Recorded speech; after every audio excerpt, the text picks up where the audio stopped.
Good evening, wrestling fans, and welcome to PWR Today for Thursday morning, July 30th, 2020 on the Man They Call Meathead, and going solo tonight. Damian heard again about the brand new AEW event that's coming up and found out that event's not going to have any fantasy draft points, so, Damian doing what Damian does, but on a good note, you are getting me, and we are coming to you every Monday through Friday. So, Thursday morning, normally it's Damian and the Man They Call Meathead. Today is just the Man They Call Meathead. We're going to talk a little bit of AEW. We're going to talk a little bit of NXT as well. Big night of wrestling action, of course, last night. Both shows putting on amazing content as per the usual. Let's run down AEW first, all right? First off, we open the night with an amazing match. Amazing, let me take that back. Let me pull back the word amazing. It was a lot of people. It was fun to me. I had a good time. Excuse me. Maybe not amazing so much, but it was the Inner Circle versus Orange Cassidy, Chuck Taylor, Trent, Jungle Boy, and Luchasaurus in a 20-minute time limit. You've heard us on the PWR and PWR360.com and, the shows with Damian and Dave and Shane Helms talk about one of the things that irritates us the most is a bunch of people standing on the outside of the ring waiting for somebody to do a spot. And, they're just standing there like they're mesmerized. Well, in a big match like this, you know what's going to happen. We did get some of those spots early. Referee Aubrey Edwards did her best to try to keep the action under control, but it is what it is. The winners of the match, Luchasaurus, Trent, Chuck Taylor, Orange Cassidy, Jungle Boy, Chris Jericho still coming out in the orange smelling jacket, and a little distraction from Matt Hardy helps Sammy take the chokeslam from Luchasaurus for the 1-2-3. So Matt Hardy is back. The Maniverse, as he is calling it, the different versions of Matt Hardy, given a distraction, causing, like I said, Sammy to take that chokeslam from Luchasaurus with the 1-2-3. Back from the commercial break, and John Moxley gets a promo on tonight's tag team match against Brian Cage. So we get to hear from the champion again, and we're going to see him tonight in a match. Now, the second match of the night was Cody Rhodes taking on the Warhorse, an independent guy who gets a shot at the big time for the TNT Championship.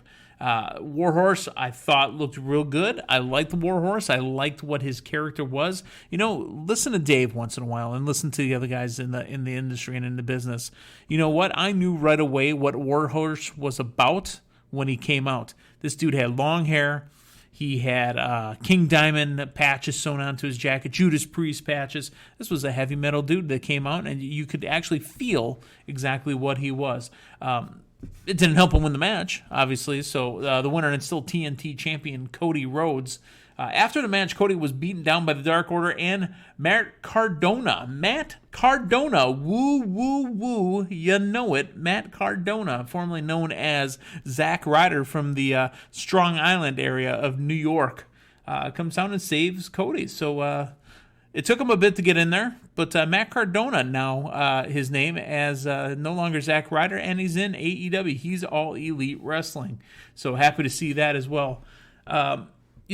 After the match, when they go to commercial, they come back, and it's Chris Jericho in the Inner Circle, and they are furious about Matt Hardy. Jericho announces now that in 2 weeks, and I love that they're doing this because they're kind of laying it out for us to, know what's coming up. In 2 weeks, Jericho will get the rematch with Orange Cassidy, but next week, this made me chuckle a little bit because we all know how much of a talker Orange Cassidy is.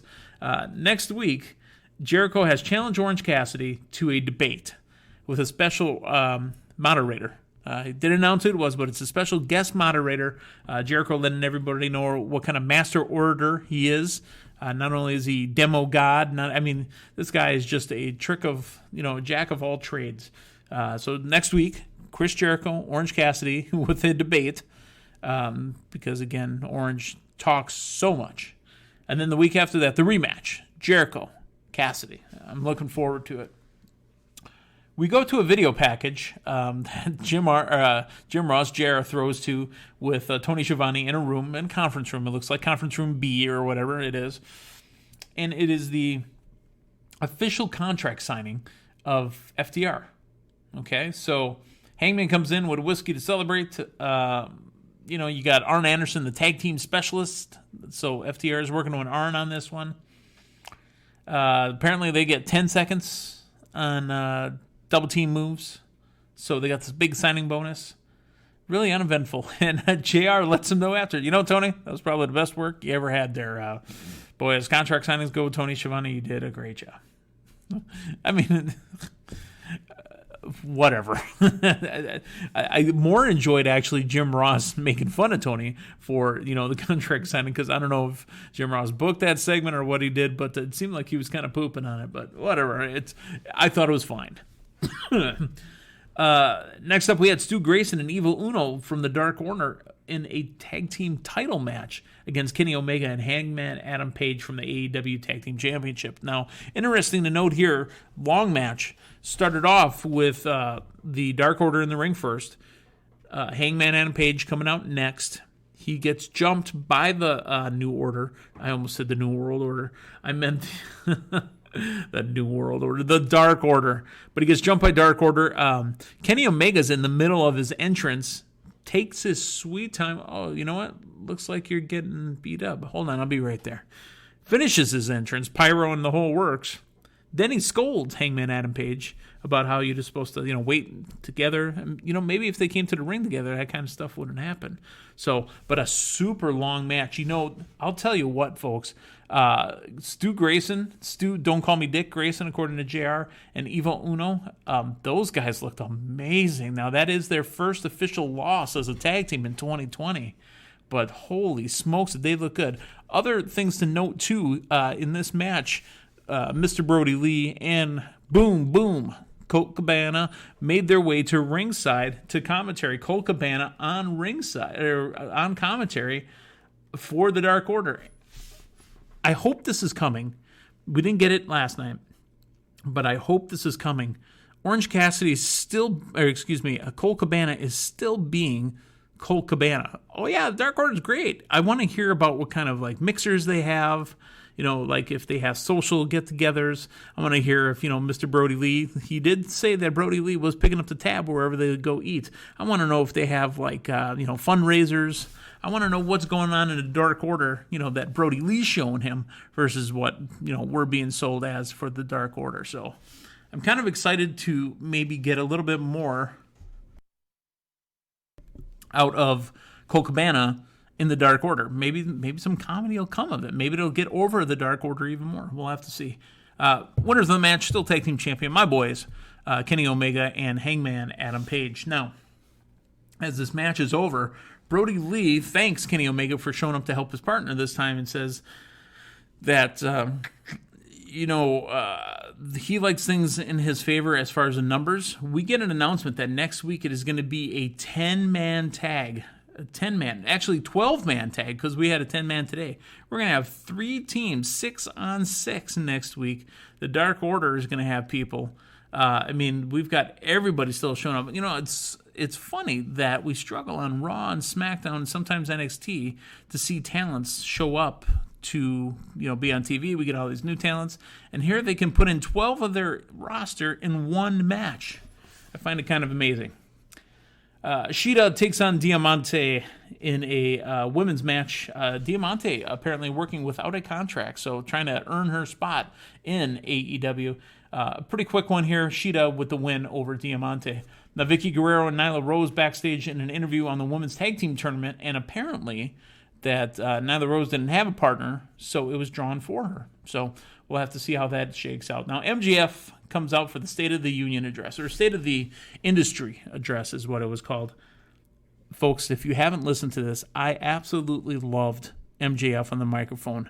The little shots about WWE are fun for us. The fact that a great wrestling promo, when you're kind of cutting a promo on a guy, you don't run him down, because if you run him all the way down and say he's the worst guy ever, if you lose to him, then you're worse than worse. You have to build this guy up to be the most amazing thing, and then when you beat him, you beat the most amazing thing.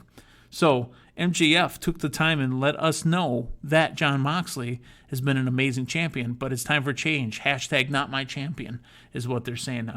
The whole presidential election MJF thing, and he challenges them for All In pay-per-view.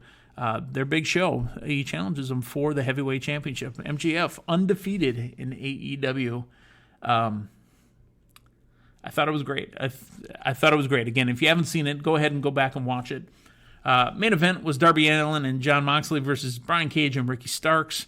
Now, this was going to be a tag team tornado match with no disqualification. We thought that Darby Allin might have been attacked, but it was a setup. So you got Darby Allin jumping off the top of the stage, hitting Cage and Starks to get the match going. A lot of great spots, all throughout the match. The winners of the match, Moxley and Allin. I have a problem, though, with Taz. I don't have a problem with Taz. I have a problem with if Taz is supposed to be this brutal manager of the machine, Brian Cage, and he's doing commentary, he's yucking it up with the boys at commentary. But when they talk about Brian Cage, he becomes very serious. It's kind of like he has to go in and out of this character that he's doing. And the fact that, I know that there's, Excalibur wasn't there tonight, and we put Taz in that spot. Taz is a great color commentator, by the way. But Taz is there all night. Oh, I'm going to go walk him out to the cage and do this promo, but I'll be back at the ring announce at the play-by-play table. That's corny, man. I wasn't a fan of it. I really think Taz is a great mouthpiece for Brian Cage, but if you're going to do that, I think you need to stay away from commentary or just be brutal on commentary and not this yucking it up, laughing it up fun boy that he's been lately. So that was that was AEW. We're going to go right into NXT. Last night we had another triple threat to be the winner to be put into that 5-man ladder match at TakeOver for the vacated North American Championship. The show starts off right away with Io Shirai and Tegan Nox taking on Dakota Kai and Candice LeRae. Right now, I think NXT has got the best women's division because these girls seem to be, they're out there fighting. I mean, I don't know what's going on with the AEW women's division, but these girls are out there seeming to be fighting. Winners of the match, Io Shirai and Tegan Nox. Now, after the match, Shirai and Nox stand tall as Io Shirai's music hits. It was kind of odd because, Dakota Kai was just standing on the stage, and it's like she ditched Candice LeRae. I thought it was a good match, good solid wrestling match. And speaking of solid wrestling, we did get that also out of Johnny Gargano and Roderick Strong. Now, since Adam Cole lost the NXT Championship, that left the Undisputed Era with no gold. First, the Tag Team Champions disappeared. Then they lost the North American Championship, or it might have been vice versa. But 3 of the 4 members of UE had no gold, and now Adam Cole has no gold. We saw what happened with Adam Cole on the Pat McAfee show. There seemed to be a rededication after the match with Johnny Gargano because Strong loses to Gargano. They're kind of hyping each other up in the background, and boom, here they come out after the Tag Team Champions again. So I loved how that worked out. Maybe that's a refocus, a rededication to them. Shotzi Blackheart taking on Mercedes Martinez. Here was the cool thing about this. So the Robert Stone brand, right? They've added another member. Mercedes Martinez is now fighting the battles for Robert Stone, which is amazing. Robert Stone has somebody winning matches for him now, and Shotzi Blackheart, no match for Mercedes Martinez. So Mercedes Martinez with a win. And Keith Lee is going to address Karrion Kross. David Hero would tell you that this is probably the best thing going in wrestling right now. I have engaged everything in wrestling, but I'll tell you what, I'm into it. I'm absolutely into it. Lots of intensity there. Cameron Grimes gets in where he fits in, goes after Keith Lee during this promo, which is kind of funny. But it's Keith Lee has got a big uphill battle, and here's the tough spot. I know we're going to hear this on Be the Booker one. It comes time for NXT Takeover. Do you stick with Keith Lee, or do you shortcut his run and put it on Karrion Kross? How do you do that? We'll have to wait and find out and see what happens. Imperium, the tag team champions, take on Ever-Rise, the winner. Imperium, and like I mentioned earlier, the Undisputed Era comes in and clears the ring of Imperium because they're refocused and rededicated. Isaiah Swerve Scott versus Jake Atlas, solid wrestling. This was a spot, honestly, in NXT where you had a couple talents that are out there working. They don't have big name recognition, but Isaiah Swerve Scott does get the victory over Jake Atlas. And then finally, we have the triple threat qualifier for the North American title ladder match at TakeOver. Finn Balor, Dexter Lumis, Timothy Thatcher. If you heard Matthew and myself yesterday morning, we were on this. We felt that it was time for Dexter Lumis to get that next bump, and he did, winning the triple threat and moving on to the title match, the ladder title match at TakeOver. It's Dexter Lumis. Super creepy and super talented. I hope this man wins the North American Championship. Folks, make sure that wherever you're listening to, wherever you're checking in with us, that you're liking, you're subscribing, and you're hitting that, comment button. Let us know what you think. PWR Today, Monday through Fridays. Like I said, Damian Nelson, unfortunately couldn't make it with us tonight. We'll see if it was a Damian choice or, maybe he just couldn't make it. Jokes aside, Damian had an issue, couldn't make it on the program tonight, this morning, so we will talk to him next week. Big shows coming up on PWR360.com and on PWR on Facebook. We've got, again, coming up tonight, we've got a super show. Dave Hero, Shane Helms, and Damian Nelson. I believe we got more content also coming this weekend as well with all the associates. So hang out with us, stick around with us, check out everything we're putting out there for, not Damian Nelson because he's not here, for the PWR staff. I'm the man they call Meathead. Hey, thanks for stopping by. So long, everyone.